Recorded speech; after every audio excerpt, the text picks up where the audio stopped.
విలువైన దేవానికి స్తోత్రములు తండ్రి. దయగలిగిన ప్రభా, ఈ ఉదయకాలమందు చిన్న మందగా చేరి నిన్ను స్తుతిస్తుండగా మీరు మా మధ్యలోనికి దిగి వచ్చిన ఆయన నీ చిత్త ప్రకారము ప్రభా నా తండ్రి మేము జీవించినట్లు మాకు సహాయం చేయనట్లు కృప దయచేయండి. మమ్మల్ని మేము తగ్గించుకుంటూ నీ దయగలిగిన హస్తానికి అప్పగిస్తున్నాం. యేసు నామములో అడుగుచున్నాము తండ్రి, ఆమేన్. కూర్చుందా. దేవుడు మనందరితో కూడా మాట్లాడడానికి దేవుడు సహాయం చేయనట్లుగా మనమందరం దేవునికి స్తోత్రం చేస్తాం. స్తోత్రం స్తోత్రం స్తోత్రం స్తోత్రం స్తోత్రం స్తోత్రం. చాలు అనేటువంటి యొక్క దినములలో అగ్ని చాలు అని చెప్పదు అని చెప్తా ఉంది. అగ్ని చాలు అని చెప్పదట. అగ్నికి ఉన్నటువంటి స్వభావం ఏమిటి అంటే 1 పేతురు 2వ అధ్యాయము 11వ వచనములో మనము చూసినప్పుడు ఎందుకు ఈ యొక్క అగ్గి చాలును అని చెప్పదు. 1 పేతురు 2వ అధ్యాయం 11వ వచనం. ప్రియులారా,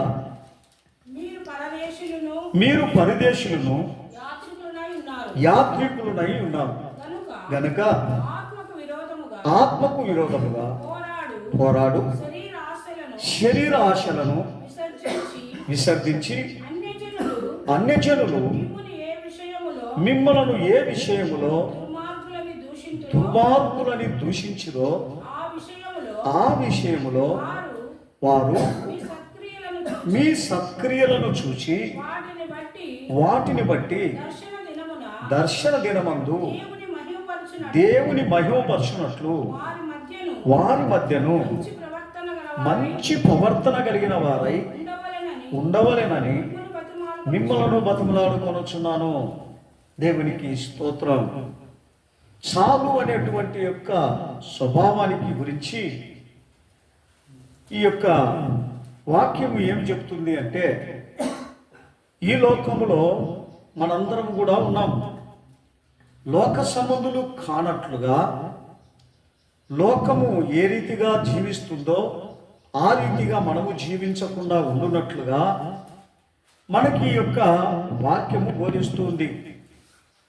అందుకని ఆయన అంటున్నాడు, జనులందరినీ చూసినప్పుడు వారి వలె నువ్వు ఉండవద్దు అంటాడు, వారి వలె నువ్వు నడచవద్దు అంటాడు, వారి వలె నీవు మాట్లాడవద్దు అంటాడు. ఏ రీతిగా లోకస్తులు మాట్లాడుతుంటారో వారి యొక్క స్వభావము నీ స్వభావంగా ఉండకూడదు అంటాడు. అదే దేవుడు మనతో హెచ్చరిస్తున్నటువంటి యొక్క అగ్ని వంటి యొక్క మాట.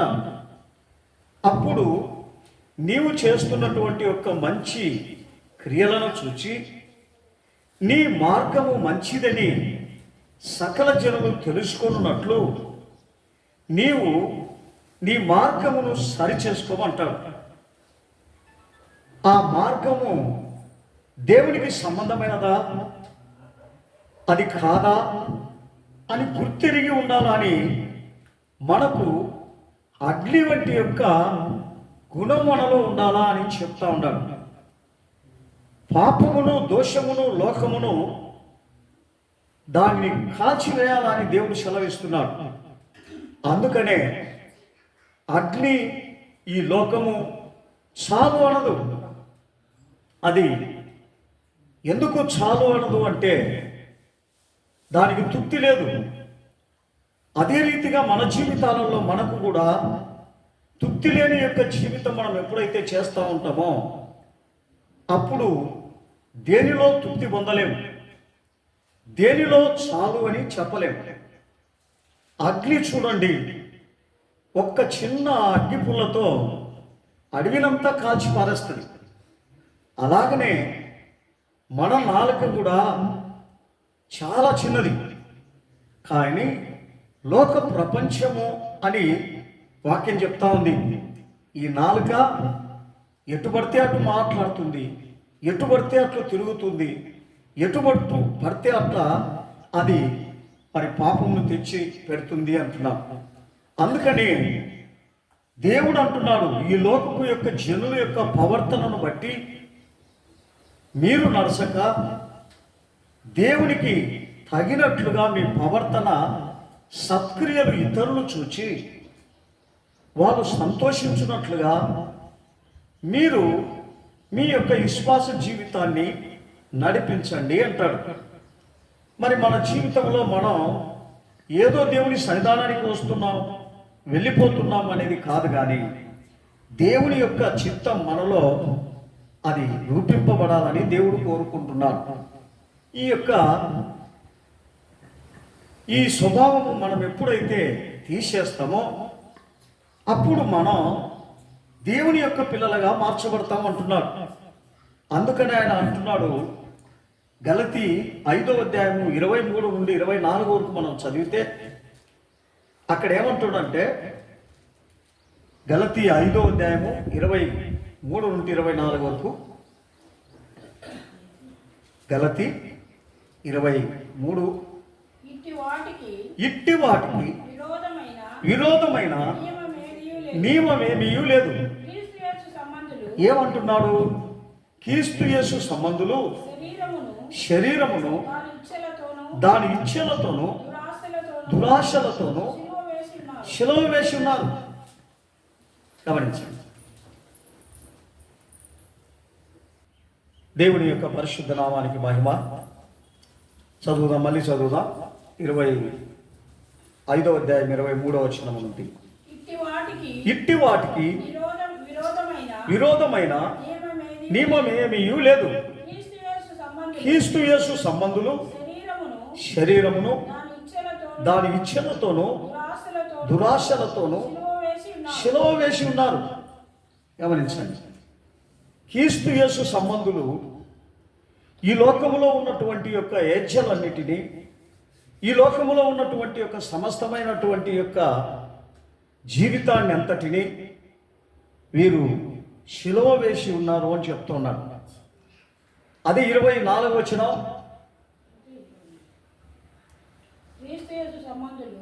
క్రీస్తు యేసు సంబంధులు శరీరమును దాని ఇచ్ఛలతోనూ దురాశలతోనూ అవి లేకుండా వీళ్ళు శిలువ వేసినారు. గమనించండి. ఇవి ఎప్పుడైతే మన జీవితంలో ఉంటాయో మనము వీటిని శిలువ వేయలేదు. ఈ స్వభావాలన్నీ కూడా మన దగ్గరే ఉన్నాయి. ఈ యొక్క కార్యములన్నీ కూడా మన శరీరంలో ఉన్నాయి. అందుకని ప్రభు అంటున్నారు, నీవు నా సంబంధివైతే వీటినన్నిటినీ శిలువలోకి అప్పగించమంటాడు. వీటినన్నిటినీ లేకుండా చేసుకోమంటాడు. ఎప్పుడైతే వీటిని మనము లేకుండా చేసుకున్నట్లయితే మనము దేవుని యొక్క పిల్లలుగా మార్చబడతాం. అందుకని ఆయన అంటున్నాడు, ఈ స్వభావాలు ఎప్పుడైతే లేకుండా పోతాయో, క్రీస్తు సంబంధులు మీరు, ఈ స్వభావాలు మన దగ్గర ఉన్నంత వరకు మనము శరీర సంబంధులమే, కానీ యేసుప్రభు సంబంధులం కాం. మనం ఎంత ప్రార్థన చేసినా, ఎంత ప్రార్థనకు వచ్చినా, ఈ క్రియలు మన దగ్గర ఉన్నంత వరకు మనం ప్రభు సంబంధులం కాలేము. అందుకనే ఆయన అంటున్నాడు, వాటిని నువ్వు తీసేసినప్పుడే నా సంబంధిని. ఆ దుష్క్రియలను నా ఎదుట కనబడకుండా దాన్ని సరి చేయమంటున్నాడు. ఆ దుష్క్రియలు నాకు కనబడేటప్పుడు నువ్వు నా సంబంధి ఎలాగైతావని ప్రభు మనల్ని ప్రశ్నిస్తూ ఉన్నాడు. అందుకనే వాక్యము మనకు చెప్తా ఉంది. ఏది చెప్తా ఉంది? దేవుని యొక్క చిత్తాన్ని పరీక్షించమంటున్నాడు. వాటిని తెలుసుకోమంటున్నాడు. వాటిని తెలుసుకోకుండా మరి మన జీవితాలను ఎటు పోతే అటు దాన్ని నడిపించినప్పుడు మన యొక్క జీవితం ఏమైపోతుంది? ఈ యొక్క శరీరంలోనే నిలిచిపోతుంది, భూమిలోనే నిలిచిపోతుంది. అందుకనే ఆయన అంటున్నాడు, శరీరమును శిలువకు వేసినట్లయితే ఈ శరీర ఏచ్ఛలు ఏవి కూడా అందులోనికి రాకుండా ఉంటాయంటాడు. మరి మనం ఏం చేస్తామంటే, ఈ లోకమును మనం అత్తుకొని ఉన్నాం గనుక లోకంలో ఉన్న వాటిని మనం విడిచిపెట్టలేక వాటిని మనతోనే ఉంచుకుంటాం. అప్పుడు దేవుడు మనతో కూడా ఎలా ఉంటాడు? అందుకనే ఆయన అంటాడు, శరీర సంబంధులు నా పిల్లలు ఏమాత్రము కారు, కానీ ఎవరు నా సంబంధులు అంటున్నారు? శరీరంలో ఉన్నటువంటి ఒక క్రియలను వాళ్ళు తీసేసినట్లయితే నా పిల్లలు అంటారు. అందుకొరకే మన జీవితాల్లో మనం పరీక్షించుకోవాల్సినది ఏమిటి అంటే, లోక సంబంధమైనటువంటి యొక్క స్థితి, లోక సంబంధమైనటువంటి యొక్క కార్యాలు, లోక సంబంధములో ఉన్నటువంటి ఆశలు, ఏజ్యలు, నానా విధములైనటువంటి యొక్క దుర్మార్గమైనటువంటి యొక్క జీవితమును మన జీవితంలో నుండి తీసేసుకోవాలని ప్రభు మనల్ని హెచ్చరిస్తూ ఉన్నాడు. అటువంటి యొక్క జీవితం దేవునికి ఏమాత్రము సరిపోదు అంటాడు. అది ఏమాత్రము నాకు సరికాదు. అందుకని నేను మీతో చెప్పినటువంటి ఒక మాటలు శ్రద్ధగా ఆలకించి వాటిని తొలగించమని ప్రభు మనతో చెప్తా ఉన్నాడు. వాటిని తొలగించకపోతే మరి ప్రభు పిల్లలము కాలేము. అందుకనే 1 కొరింథీయులకు రాసిన పత్రిక 9వ అధ్యాయము 27వ వచనం చదువుదాం. 9:27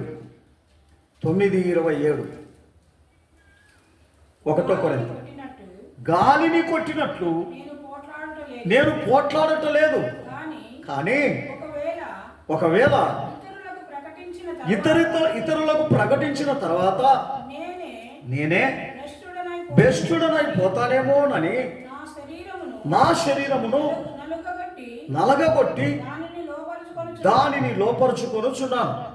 గమనించండి, ఒక విశ్వాసి చెప్పుతున్నటువంటి ఒక మాట ఏమిటి అంటే, నేను బెస్టుడనైపోతానేమోనని నా శరీరంలో బెస్టత్వం ఉన్నట్లయితే అది బెస్టులమైపోతాం. కల్మషం ఉన్నట్లయితే కల్మషమైపోతాం. అందుకని నీ శరీరాన్ని కల్మషము లేకుండా చూసుకోమంటాడు. దానిలో ఎటువంటి యొక్క లోక సంబంధమైనటువంటి యొక్క గుణగణాలు అందులో కనబడకుండా ఉండాలని దేవుడు కోరుకుంటాడు. గమనించండి ప్రియమైన వారలారా, ఈరోజు మన జీవితంలో మనకంతా మన శరీరం అంతా లోకముతో నిండి ఉంది, ఈ లోకాశలతో నిండి ఉంది. అనేక రీతిగా మనం లోకం విడిచిపోవాలంటే మనకు ఏమాత్రం ఇష్టం ఉండదు. ఎందుకంటే ఈ లోకం అంతా ఆకర్షిస్తూ ఉంది మనుషులను.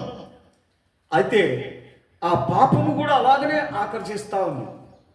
వాటిని విడిచినట్లయితే నా దగ్గరికి వస్తావును, వాటిని విడిచకపోతే నా దగ్గరికి ఎలాగ వస్తావును అని ప్రభు మనతో హెచ్చరిస్తూ ఉన్నాడు.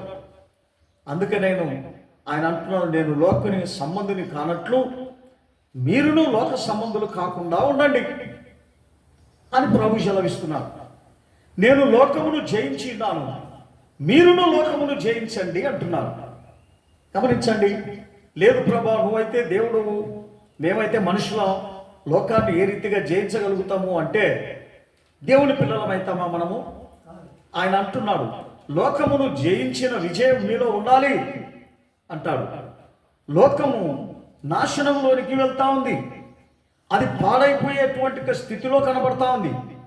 అందులోనికి నువ్వు వెళ్ళకూడదని లోకమును జయించమంటున్నాడు, పాపమును జయించమంటున్నాడు, లోక ఆశలను జయించమంటున్నాడు. వాటిలో నువ్వు చిక్కుకొనకుండా నువ్వు నా దగ్గరికి వచ్చి సురక్షితముగా జీవించమని దేవుడు సెలవిస్తున్నారు. అది మనము గుర్తిరగక మనం ఏం చేస్తున్నాం ఈ చివరి దినాల్లో అంటే, మరి మనం దేవుణ్ణి ఎరగక ఈ లోకమే మా జీవితం, బతికే మా జీవితం, బతికినంత వరకు మనము మన ఇష్టానుసారంగా జీవిస్తామని మానవుడు దేవుని యొక్క నీతి కార్యాలను గ్రహించక తన ఇష్ట ప్రకారము వెళుతూ తాను సమాధానుడుగా లేకుండా పోతున్నాడు, శాంతిగా లేకుండా పోతున్నాడు. అన్ని విధాలుగా మనుషులకు తెచ్చుకొని శరీరంలో సమాధానము లేదు, శాంతి లేదు. అన్నీ ఉన్నప్పటికీ కూడా తన జీవితంలో ఏదో పోగొట్టుకున్నట్లుగా జీవించే జీవితం మనిషిలో చేరింది. అందును బట్టి మనిషిలో ఏమాత్రము సమాధానము, శాంతి లేక ఇతడు లోక సంబంధుల వలె జీవిస్తున్నాడు. 25వ వచనం చదువుదాం. అదే 25వ వచనం. మరియు పందెమందు పోరాడు ప్రతివాడు అన్ని విషయముల యందు మృతముగా ఉండును. వారు క్షయమగు కిరీటమును పొందుటకును మనమైతే అక్షయమగు కిరీటమును పొందుటకును మితముగా ఉన్నాం. దేవునికి స్తోత్రం. హల్లెలూయా. గమనించండి ప్రియమైన వారలారా, లోక సంబంధులు ఏం పొందడానికి ఉన్నారంట? అక్షయమగు కిరీటం. అంటే ఈ లోక సంబంధమైన కిరీటం. ఈ లోక సంబంధంగా అతిశయపడతా ఉన్నారు. డబ్బును చూసో, మరి వారి యొక్క హోదాను చూసో, వారి యొక్క మరి అనేకమైన ఆస్తులను చూసి వాళ్ళు అతిశయపడుతున్నారు, క్షయమగు కిరీటమును పొందుతున్నారు. గమనించండి ప్రియమైన వారలారా, ఈరోజు దేవుడు ఏ కిరీటం పొందాలంటాడు? అక్షయమగు కిరీటం పొందాలంట. క్షయమైన కిరీటం నాశనానికి పోతుంది. అక్షయమైనటువంటి కిరీటం ఏం చేస్తుంది? అతిశయంలోనికి తీసుకొని పోతుంది. అందుకనే దేవుడు అంటున్నాడు, మనము పొందవలసిన దానిని గురిపెట్టి చూడమంటున్నాడు. నేను జీవించే జీవితం గురిపెట్టి జీవించాలా? చివరి దినాలలో మనం ఉన్నాం. ఏమి చూడకుండా నా విశ్వాసం ఎట్టుపోతా ఉందో అనేది మనము కనిపెట్టకుండా ఉన్నట్లయితే ఈ విశ్వాసం ఏమవుతుంది? పనికి రాకుండా పోతుంది. అందుకనే ఆయన అంటాడు, అది పనికి రావాలంటే నీ శరీరాన్ని, నీ గుణగణాలను సరిగా కనిపెట్టి ఉండాలా అంటాడు. ఆ రీతిగా కనిపెట్టకుండా పోయినట్లయితే ఇది మనల్ని మించి వెళ్ళిపోతుంది. మనల్ని మించి పాపం చేస్తుంది. ఉన్నదానిలో తృప్తిపడం, ఉన్నదానిలో మనము చాలు అని అనుకోకుండా మనం ఏం చేస్తామంటే ఉన్నా కూడా లేని దాని కొరకు ఎతికి చిక్కులో పడతాం. అందుకని అంటాడు, ఉన్నది చాలు, ఇంకెతకొద్దు, చాలు, ఉన్నదే చాలు అని నువ్వు జీవించు, నువ్వు చిక్కుల్లో పడవు అని చెప్తా ఉన్నాడు. కానీ మనుషుడు ఆ రీతిగా ఏడున్నాడు? ఉన్నా అన్నీ ఉన్నా ఇంకా దేని కొరకు పరిగెత్తా ఉన్నాడంటే డబ్బు కొరకు, ఈ లోకంలో అతిశయం కొరకు, అనేకమైనటువంటి యొక్క ఉన్నతమైన స్థితుల్లోకి పరిగెత్తానే ఉన్నాడు. కానీ అది పాపమని ఆ మనుషునికి తెలియకుండా ఉంది. అందుకనే దేవుడు అంటున్నాడు, ఏది పాపమో ఏది మంచో నువ్వు గుర్తెరిగి ఉండాలా అని దేవుడు సెలవిస్తున్నాడు. ఆ గుర్తెరిగి ఉండకపోయినట్లయితే మనం మోసపోతాం, మనము అన్యాయం అయిపోతాం. అందుకనే ఆయన అంటున్నాడు, నా బిడ్డలు ఎవరు కూడా అన్యాయం అయిపోకుండా ఉండునట్లు వారిని కాపాడు నిమిత్తమే నేను 2000 సంవత్సరంలో నేను దేవుడనై ఉండి మానవ స్వరూపమును తాల్చుకొని మానవునిగా ఈ లోకానికి వచ్చిన. ఎవరిని రక్షించడానికి? ఈ లోకంలో ఉన్నటువంటి హేచ్ఛలను మనిషిలో నుండి తీసేసేదానికి, అతనిలో ఒక మార్పు చెందించడానికి, అతనిలో ఉన్నటువంటి ఒక చెడు అంతటిని తొలగించడానికి నేను ఈ లోకానికి వచ్చినాను అంటాడు. గమనించండి ప్రియమైన వారలారా, ఏదో ఆయన దేవునిగా ఈ లోకంలో వచ్చి ఆర్భాటము చేయలేదు. ఈ లోకంలో వచ్చి ఆయన నేను రాజును, నేను దేవుడును అని చెప్పుకొని ఆయన ఉన్నతమైనటువంటి ఒక కుర్చీలో కూర్చోలేదండి. ఆయన ఉన్నతమైనటువంటి ఒక పై స్థానంలో కూర్చోలేదండి. అందరికీ మరి చూసేదానికి దేవుడనని చెప్పి ఆయన గర్వంగా ఉండలేదండి. ఆయన అహంకారంగా ఉండలేదండి. ఆయన దేవుడనని ఉన్నప్పటికీ కూడా మానవ స్వరూపము తాల్చుకొని మానవుడు ఈ రీతిగా ఉండాలని మన ముందర నడిచి చూపించినాడు. విశ్వాసి నేను ఎలాగ ఉంటున్నానో మీరు కూడా అలాగ ఉండాలని చూపించి ఆయన మనకు ఈ లోకంలో వెళ్ళిపోయినట్లుగా మనం చూస్తూ ఉన్నాం. మనము ఏమి గుర్తు చేసుకుంటామంటే ఈ లోకంలో ఆయన వచ్చినాడు, ఆయనకు పుట్టినాడు. పుట్టిండేది ఎందుకు? ఆయన యేసు ప్రభు. గమనించండి, పండగ చేసుకునే దానికా? ఆయన పుట్టిండేది ఎందుకు అంటే మన పాపము నుండి విముక్తులుగా చేయడానికి ఆయన పుట్టినాడు.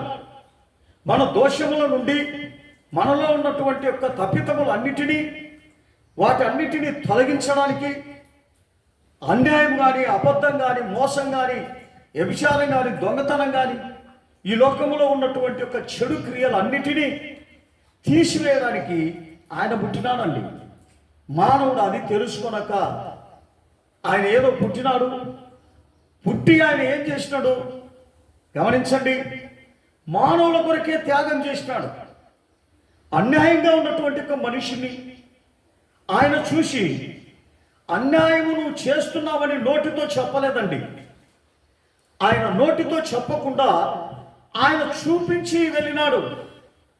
ఆయన మార్గమంతా సహనము, ఆయన మార్గమంతా సాత్వికము, ఆయన మార్గమంతా నీతి కలిగినది, ఆయన మార్గము అంతా యథార్థమైనది. వాటిని అన్నిటినీ ఆయన చూపించుకుంటూ ముందుకు సాగినాడు.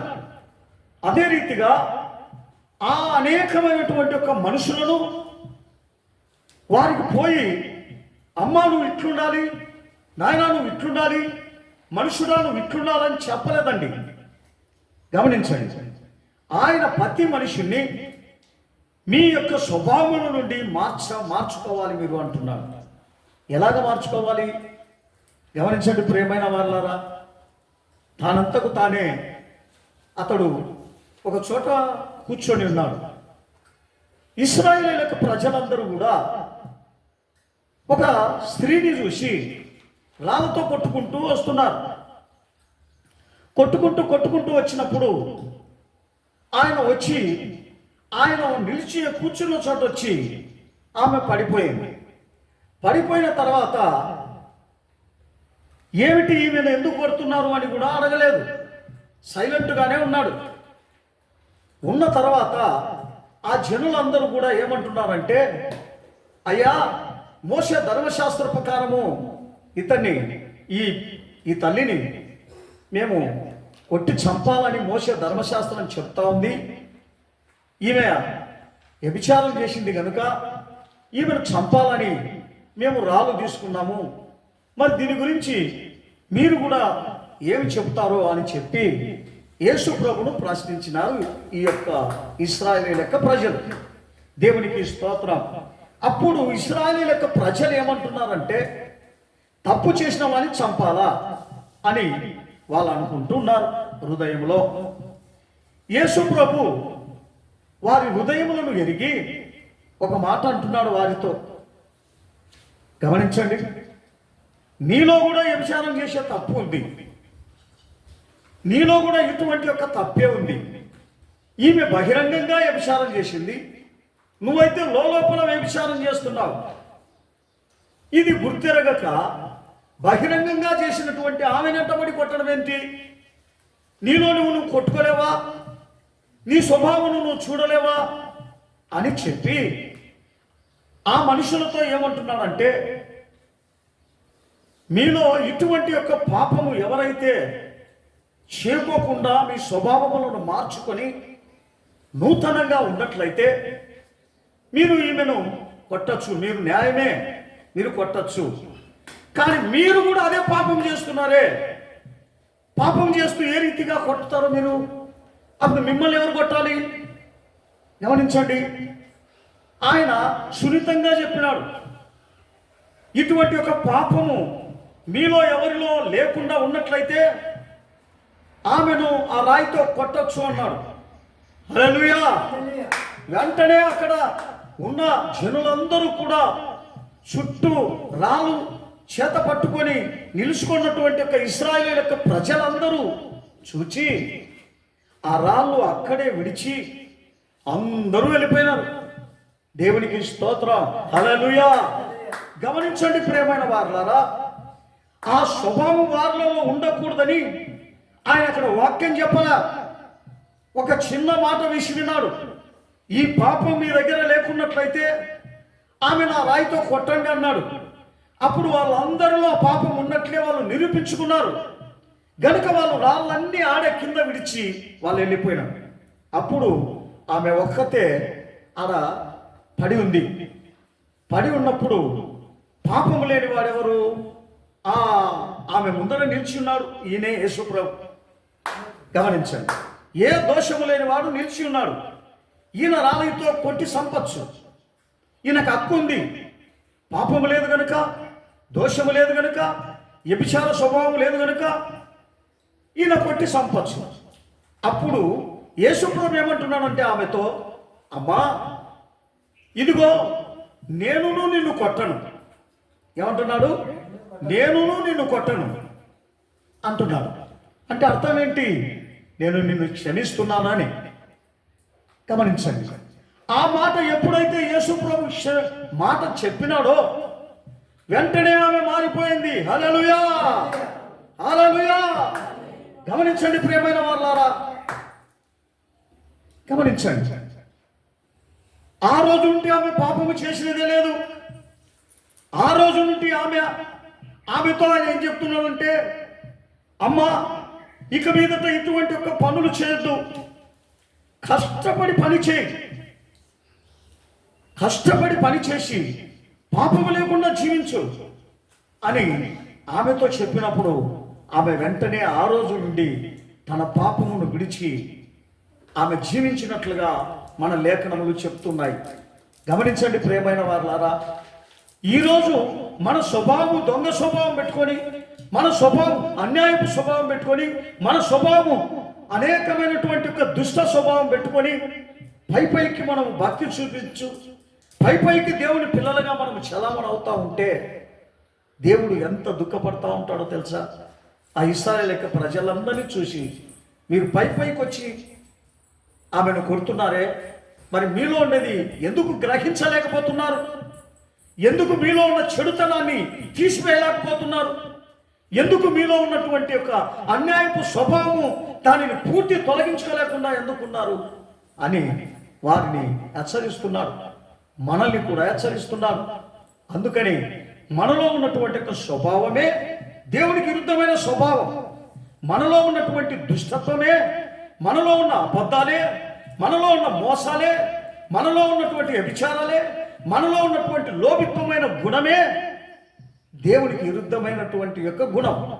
ఈ గుణము మనం తీసేయాలని ప్రభు మనతో చెప్తా ఉన్నాడే కానీ ఆ పాపం అలాగనే పెట్టుకొని, ఆ దుష్టత్వం అలాగనే పెట్టుకొని, ఆ కుళ్ళు కపటం అలాగనే పెట్టుకొని, పొరుగు వారి మీద విరోధ భావం పెట్టుకొని పైకి వందనాలయ అని చెప్పడం, స్తోత్రాలయ చెప్పడం, లోపల మాత్రం కుళ్ళు పెట్టుకొని, లోపల మాత్రం దేశం పెట్టుకొని నీవు కనబడినప్పుడు అది ఎంత మరి దేవునికి ఇష్టకరమో నువ్వే ఒకసారి పరీక్షించుకోవాలి. ఎందుకంటే నా స్వభావం ఇంత కుళ్ళుతో ఉందే, నా స్వభావం ఇంత కక్షతో ఉందే, మరి నేను దేవుణ్ణి స్తుతించుట ఎలాగా? స్తుతించినప్పుడు దేవుడు నా మొర వింటాడా? నాలో కుళ్ళు తీసేసి కదా నేను దేవుని స్తుతించాలా అని మానవుడు తెలుసుకోనుకోకుండా ఉన్నాడు. అందుకనే నీ శరీరాన్ని చూడమంటున్నాడు ఆయన. నీ శరీరములో జరిగేటువంటి యొక్క అనేకమైనటువంటి దేవునికి విరుద్ధమైన కార్యాలు చూడమంటున్నాడు. అందుకనే రోమీయులకు రాసిన పత్రిక 8వ అధ్యాయము 10 నుండి 13 వరకు చదువుదాం. 10 నుండి 13 వరకు. క్రీస్తు మీలో ఉన్న ఎడల మీ శరీరము పాప విషయమై మృతమైనది కానీ మీ ఆత్మ నీతి విషయమై జీవము కలిగి ఉన్నది. హల్లెలూయా. క్రీస్తు మీలో ఉన్న ఎడల ఎవరున్నారంట? మీలో జీవం ఉందంట. జీవం ఏం చేస్తా ఉంది? గమనించండి, చెడు లేకుండా చేస్తా ఉంది. చెడు ఉన్న చాట మనం చనిపోయి ఉన్నామండి. బతికినా చనిపోయి ఉన్నాం. ఎందుకో తెలుసా?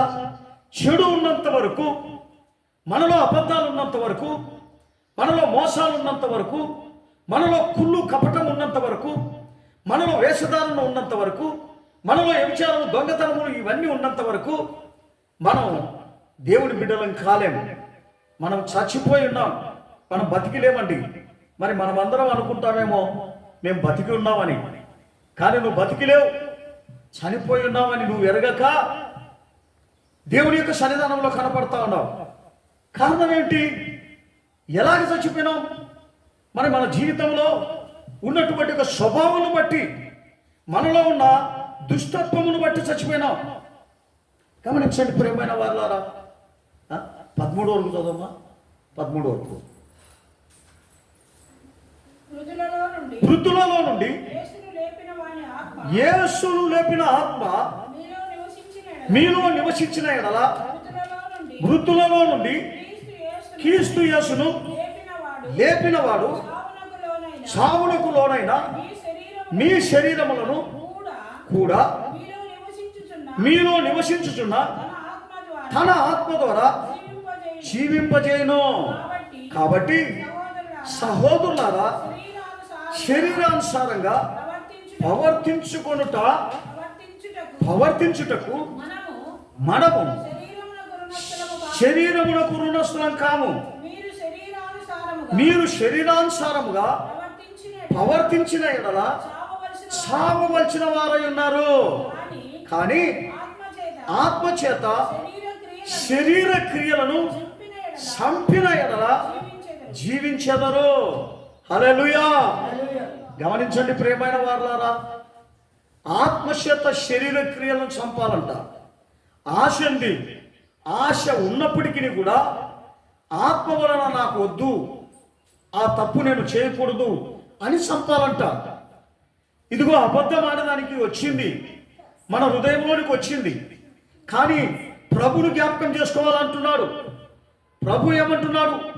శరీర సంబంధి అయితే తటెక్కిన అబద్ధం ఆడతాడు, కానీ ఆత్మ సంబంధుడు అయితే అబద్ధం ఆడడు. కారణం ఏమిటి? దేవుని భయం అతనిలో ఉంటుంది.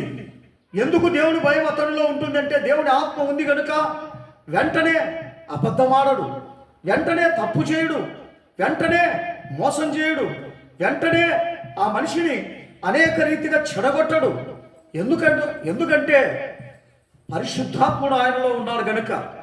అతడు శరీర సంబంధి కాదు గనుక, అతడు పరలోక సంబంధి గనుక అతనిలో పరలోక సంబంధమైనటువంటి గుణాలు ఉంటాయి. అందుకనే దేవుడు అంటున్నాడు, మీరు శరీర సంబంధులు అయినట్లయితే సాగు బతుకుల మధ్యలో మీరు ఉంటారు. సాగు బతుకు అంటే ఏమిటి? రోగము, బలహీనత, దరిద్రత అనేకమైనటువంటివి మనల్ని చుట్టుముట్టి అవి మన జీవితాన్ని ప్రతిదినము కాల్చివేస్తూ ఉంటాయి. ప్రతిదినము ఎండిపోతూ ఉంటాం. ఆ దిగులుతో, భయంతో, అనేకమైనటువంటి శ్రమలతో మనం చిత్రహింసపడుతూ ఉంటాం. అదేనండి మన కాల్పు. గమనించండి ప్రియమైన వారులారా, ఆ దుష్టత్వములో మనం ఉన్నట్లయితే, ఆ పాత జీవితంలో ఉన్నట్లయితే, ఆ పాత స్వభావాల్లోనే మనం ఉన్నట్లయితే దేవునికి సంబంధం కాలేం, దేవుని యొక్క బిడ్డలం కాలేం, దేవునితో మనము జీవించలేం. అందుకనే ప్రభు అంటున్నాడు, నీవు నాతో జీవించాలంటే నీవు ఈ మార్గంలో నడవాలా అంటున్నాడు. ఏ మార్గంలో నడవాలి? మీలో ఉన్నటువంటి యొక్క స్వభావం అంతటిని తీసేసి నడవాలా అంటాడు. అందుకనే అలాగ నడిస్తేనే, అదే రోమప 12వ అధ్యాయం 2వ వచనంలో చెప్తాడు, మీరు వీటిని లేకుండా చేస్తే దేవుని యొక్క రూపాంతరంలోనికి వెళ్తారు, ఆయన యొక్క స్థితిలోనికి మీరు సిద్ధంగా ఉంటారు. ఆయన వచ్చిన తక్షణమే ఆయన తీసుకొని పోవడానికి సిద్ధంగా ఉంటాడు. కానీ ఈ రీతిగా మనము లేకుండా పోయినట్లయితే మనం ఇక్కడే ఉంటామండి. భూమికి ఏ నాశనం పడుతుందో మనకు ఆ నాశనమే. భూమికి ఏ రీతిగా శాపంగా ఇది మారిందో మనకు అదే రీతిగా శాపంగా మారిపోతాం. అందుకనే నువ్వు చావవలసిన వారివిగా కాకుండా నువ్వు బతకాలా. ఈ దేహం చచ్చిపోతుందండి, అది దానికి సంబంధం లే. కానీ బతికున్నప్పుడే నువ్వు చావకూడదు అంటాడు. ఈ స్వభావాలన్నీ మనల్ని చంపుతా ఉన్నాయి. దిన్నము మన జీవితాన్ని చంపుతా ఉన్నాయి. చదవమ్మా. మీరు ఈ లోక మర్యాదను అనుసరించక ఉత్తమమును అనుకూలమును సంపూర్ణమైన దేవుని చిత్తము పరీక్షించి తెలుసుకొనున్నట్లు మీ మనసు మారి నూతన మగుట వలన రూపాంతరం పొందుతారు. దేవునికి స్తోత్రం. హల్లెలూయా. గమనించండి ప్రియమైన వారులారా, మనం ఈ లోక మర్యాదతోనే ఉన్నట్లయితే రూపాంతరం పొందలేం. ఈ లోక మర్యాదతో ఉన్నట్లయితే మన జీవితం మార్పు చెందదు. గనుక ఈ లోకమును విడిచిపెట్టమంటాడు, లోక స్నేహం విడిచిపెట్టమంటాడు, లోక జనులతో కలసొద్దు అంటాడు. మనం అన్నిటిలో కలసాలి. కలసకపోతే ఎట్లా అంటే నువ్వు ఎక్కడ ఉన్నావు? మృతుల్లోనే ఉన్నావు, చచ్చిపోయే ఉన్నావు. దేవుని దృష్టిలో నువ్వు ఒక శవం. నువ్వు నడుస్తా ఉన్నావు ఈ లోకంలో, కానీ దేవుని దృష్టిలో చచ్చిపోయి ఉన్నావు. నిన్నెందుకు చూస్తాడు ఆయన? నువ్వు ప్రార్థన చేస్తే ఎందుకు చూస్తాడు? నువ్వు జీవిస్తున్నానని చెప్తే ఎందుకు చూస్తాడు? నువ్వు నేను మాట్లాడుతున్నానని ఆయన ఏం చూస్తాడు? దేవుని దృష్టిలో నువ్వు ఆత్మీయతలో చచ్చిపోయినావు.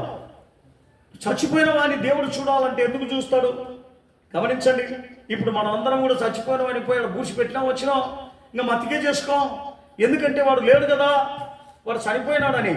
అలాగనే దేవుడు కూడా మన యొక్క దుష్క్రియల వలన, మన పాపం వలన మనం చచ్చిపోయినాం కనుక ఆయన కూడా వీళ్ళు దుష్క్రియల వలన, పాపం వలన చచ్చిపోయినారు. కానీ బతికితే నాకేం ప్రయోజనం? వాళ్ళు బతకని. గమనించండి.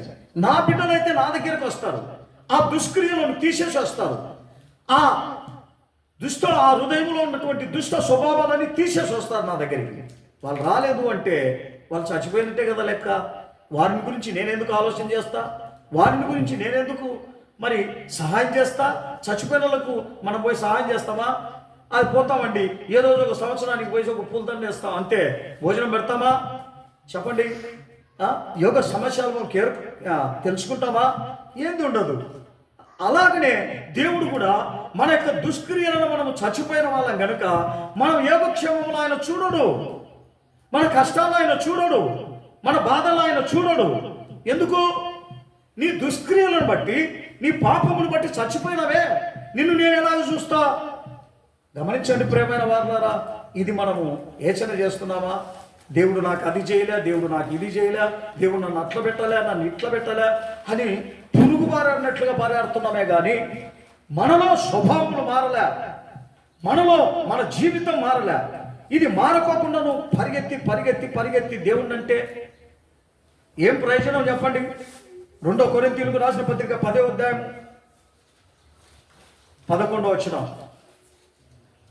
10:11 2 కొరింథీ. మేమెదుట లేనప్పుడు పత్రికల ద్వారా మాటల యందు ఎట్టి వారమై ఉంటిమో, ఎదుట ఉన్నప్పుడు క్రియ యందు అట్టి వారమై ఉన్నాము. గమనించండి. ప్రభు లేకున్నా కూడా మేము ఎలాగున్నాం? ప్రభు చెప్పినటువంటి ఒక మాటలను పట్టుకొని భయపడుతున్నాం. ప్రభు మాటలను వ్యతిరేకించి మేము జీవించలే అని ఎవరు తలంచుకుంటాడో, ఎవరు తన్ను తాను తగ్గించుకుంటాడో వానినేనండి ఆయన దుష్టీకరించేది, అందరినీ కాదండి. గమనించండి. ఎందుకు దృష్టించుకోలేవు? 4:5 చదువుదమ్మా. 4వ వచనం. మా యుద్ధోపకరములు శరీర సంబంధమైన కావై, కానీ దేవుని ఎదుట దుర్గములను పడదోయజాలని చాలినంత బలము కలిగినవై ఉన్నాయి.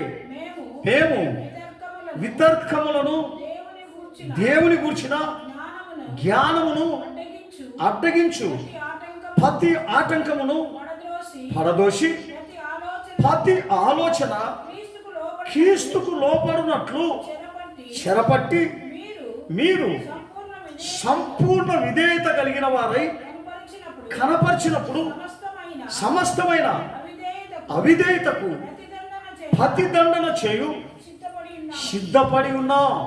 హల్లెలూయా. గమనించండి ప్రియమైన వాళ్ళారా, ఆయన ఏం చెప్తా ఉన్నాడు? ప్రతి సత్క్రియను ప్రభు ఏ రీతిగా చేసినాడో మేము ఆ రీతిగానే ఉన్నామనేటువంటి ఒక సత్క్రియ మనలో ఉండాలంట. నువ్వు ఎలాగ నడుస్తున్నావు అలాగే నేను నడుస్తున్నాను ప్రభా అనే సత్క్రియ నీలో నాలో ఉండాలా అంటాడు. లేదు ప్రభా, నేను అన్ని పాపాలు చేస్తాను, అన్ని మోసాలు చేస్తూ ఉంటాను, కానీ నీ దగ్గరికి వచ్చి ప్రభా ప్రభా అంటానంటే ఆయన ఏమంటాడు? అక్రమము చేయవాడా, నా ఇద్దరు నుండి పక్కకు పో, నా ఇద్దరు నుండి రాకు, నా దగ్గర ఎదురికే రావాకు. నువ్వు దుష్టుడవు, దురాలోచన కలిగిన వాడు, మోసకార్యములు కలిగిన వాడు, లోక సంబంధమైనట్లుగానే ఆలోచన చేస్తున్నావు కానీ నా యొక్క చిత్తాన్ని ఆలోచన చేయలేదని దేవుడు మనల్ని విసర్జిస్తాడండి. అటువంటి ఒక స్థితిలో మనం ఉండకూడదు. 5వ వచనం చదివినావా? దేవునికి స్తోత్రం, హల్లెలూయా. కనుక ఈ చివరి దినాలలో నువ్వు నేను ఎట్లుండాలని మనకి హెచ్చరిస్తున్నాడు యోహాను సువార్త. యెహోషువ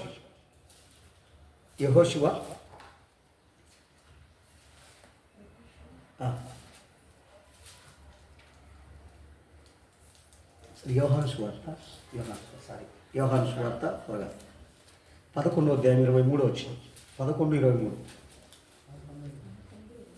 లేదా 11:23 యోహాను సువార్త త్వరగా. యేసు మీ సహోదరుడు మరలా లేచునని ఆమెతో చెప్పగా మార్త ఆయనతో అంత్యదినమున లేస్తాడు అనుకుంటాండి. గమనించండి, యేసు ప్రభు ఏమంటున్నాడు? అమ్మా ఇప్పుడే లేస్తాడు అంటున్నాడు, కానీ నమ్మలే ఈ తల్లి. గమనించండి, దేవుడు ఎందుకు లేపినాడు? గమనించండి, నన్ను విశ్వసించిన వాడు నేను వాళ్ళను సజీవులుగా లేపుతాను అని చెప్తాను. విశ్వసించిన వాడు మృతులలోనే ఉంటాడు అంటాడు. గనుక మనం నమ్మి ఆయన యొక్క వాక్యమును వింటే బతుకుతాం.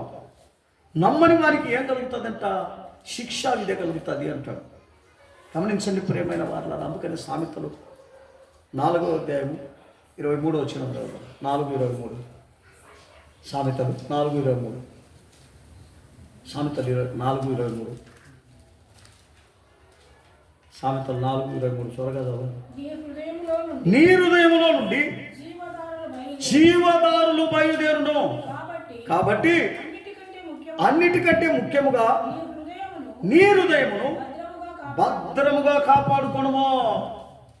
గమనించండి, నీ యొక్క హృదయములోని జీవజల దారులు ప్రవహించును. ఈ నోటితో పరిశుద్ధతే ఉండాలి, పరిశుద్ధమైన మాటలే ఉండాలి, పరిశుద్ధమైనటువంటి యొక్క గుణమే ఉండాలి. కానీ వేరే గుణము నీ యొక్క హృదయంలో నుండి ఉండకూడదు అంటాడు. ఎందుకంటే అటువంటి యొక్క రీతిగా మనం మార్చుకోవాలని ప్రభు చెప్తా ఉన్నాడండి. 2వ తిమోతికి రాసిన పత్రిక 6:6 చదువుదాం. 6:6 2వ తిమోతి 6:6 6వ అధ్యాయం 6వ వచనం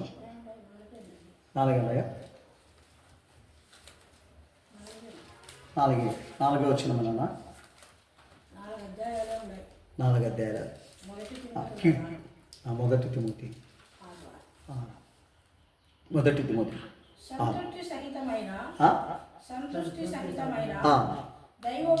దైవభక్తి గొప్ప లాభ సాధమై ఉన్నది. ఏ భక్తి? సంతృప్తిగా ఉండేటువంటి యొక్క భక్తి, దైవభక్తి లాభకరంగా ఉంది మనకు. కానీ సంతృప్తిగా లేకపోయినట్లయితే మనం ఏ రీతిగా దేవునిలో లాభంగా ఉండలేం, పడలేం. మనం అలాగనే ఇంటికి వెళ్ళిపోతాం. అటువంటి యొక్క భక్తి మనకు కాదండి కావాల్సింది. ఎటువంటి యొక్క భక్తి కావాలంటున్నాడు? 10వ వచనం చదువుదాం. అదే 10వ వచనం. ఎందుకనగా ధనాపేక్ష సమస్తమైన కీడులకు మూలం. కొందరు దానిని ఆశించి విశ్వాసం నుండి తొలగిపోయి నానా బాధలతోనూ తమ్మును తాము పొడుచుకున్నారంట. గమనించండి, బాధ తట్టుకోలేక ఏంటికి డబ్బాశకు ఆశపడి ఉన్నది చాలా అనుకోరండి. ఇంకా కావాలా ఇంకా కావాలా ఇంకా కావాలని ఎప్పుడైతే ఆశపడతారో లాస్ట్కు సమాధానం లేక శాంతి లేక తమ్మును తాము పొడుచుకొనిరి అంటాడు. ఇటువంటి గుణములు నీకు నాకు ఉండకూడదనే దేవుడు మనల్ని హెచ్చరిస్తూ ఉన్నాడు. అదే కీర్తన 63:5 చదువుదాం. ఇస్తా 63:5 కీర్తన 63:5 కీర్తన త్వరగా చదవాలి. కొవ్వు మెదడు నాకు దొరికినట్లుగా నా ప్రాణము తృప్తి పొందుచున్నది. ఉత్సహించు పెదవులతో నా నోరు నిన్ను గూర్చి గానము చేయుచున్నదని చెప్పగలుగుతామా మనం? ప్రభువా నాకు చాలు, ఉన్న దాంట్లో నేను తృప్తి పడతా ఉన్నాను, ఉన్న దాంట్లో నిన్ను స్తుతిస్తున్నా, ఉన్న దాంట్లో నేను ఆనందపడుతున్నానని చెప్పగలుగుతామా మనం? గమనించండి, చెప్పలేము. ఎందుకు? ఎన్ని ఉన్నా ఆశ మాత్రం పోలే. దండిగా చెవు నిండా డబ్బు ఉన్నా కానీ ఇంకా డబ్బు కొరకు ఎత్తుకుతామే కానీ చాలే నాకు ఉంది అని అనుకుంటామా? అనుకోం. అదే మనుషుని యొక్క బుద్ధి.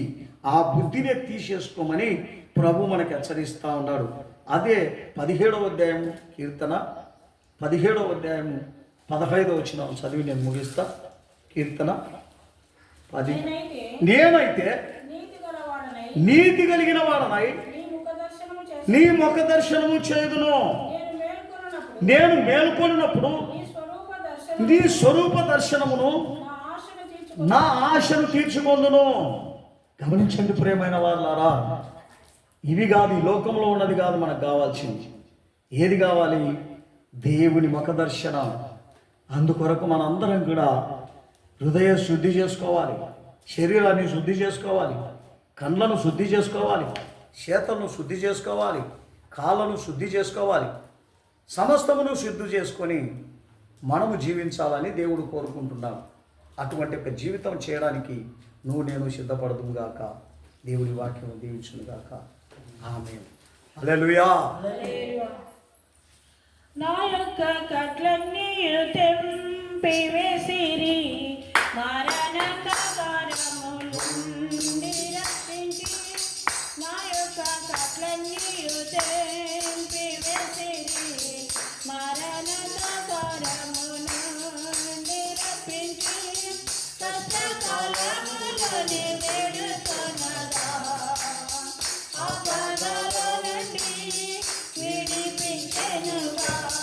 కష్టకాలములోని వేడుకొనగా ఆపదల నుండి విడిపించెనుగా.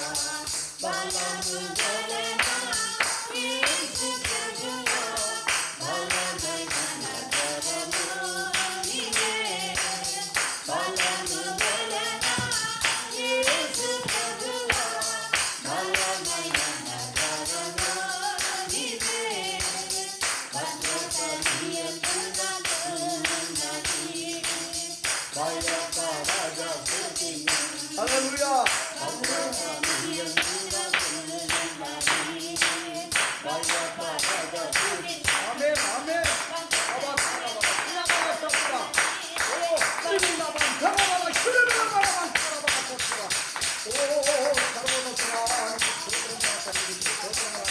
పరిశుద్ధ దేవానికి స్తోత్రం, స్తోత్రం. ఇంతవరకు ప్రభు మన మధ్యలో ఉన్నందుకే దేవునికి స్తోత్రం చేస్తాం, ప్రార్థన చేస్తాం. కృపా కనికరము గల దేవా, మీకే స్తోత్రం స్తోత్రం స్తోత్రం స్తోత్రం స్తోత్రం నాయన.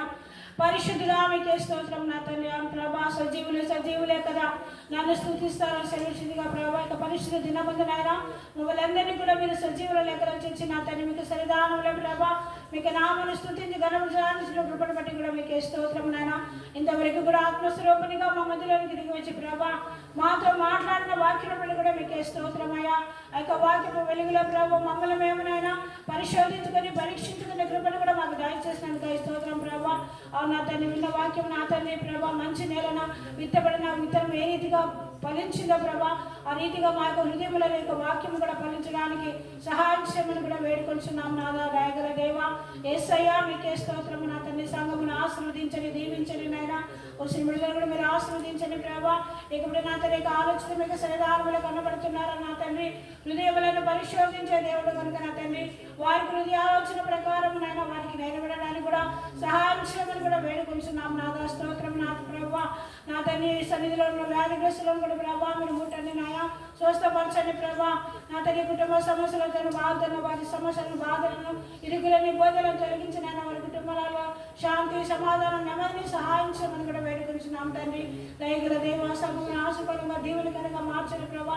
కడమ దినములలో ఎవరు కూడా నశించిపోకుండా నాయన ప్రతి ఒక్కరు నా తండ్రి ప్రభా మీకు ఆత్మానుసారంగా నడుచుకునే కృపను కూడా దయచేయమని కూడా వేడుకొంచున్నాం నాయన. అవును ప్రభా దినములు చెడ్డవి నాయన ప్రభా మేము సమయం కోరేగా సద్వినియోగం చేసుకుని నా ప్రభా అజ్ఞానుల వలె కాకనైనా జ్ఞానుల వలె నడుచుకునే కృపను కూడా దయచేయండి. అన్ని విధాలుగా మీకు కృపా రెక్కల కింద మమ్మల్ని అందరినీ భద్రపరచండి, బలపరచండి ప్రభా. త్వరగా రాబోచున్న నిత్య రాకడల ప్రభు మేమందరం కూడా నిర్దోషులను, నిష్కల్మషులను, నిందారహితులై ఉండటకు కృపను దయచేయమని యేసయ్య పరిశుద్ధ నామములో పాపినైన బ్రతిమాలుకొని వేడుకొంచున్నాము. ఆమేన్. స్తోత్రం స్తోత్రం. అందరూ దేవునికి స్తోత్రం చేస్తాం. స్తోత్రం స్తోత్రం. నా ప్రాణమా యెహోవాను స్తుతించు. నా అంతరంగ సమస్తమైన పరిశుద్ధ నామమును స్తుతించు. నా ప్రాణమా యెహోవాను స్తుతించు. ఆయన చేసిన ఉపకారములు అందరూ దేవునికి స్తోత్రం చేస్తాం. హల్లెలూయా, హల్లెలూయా, హల్లెలూయా. అందరికీ స్తోత్రం. జయిస్తున్నాను.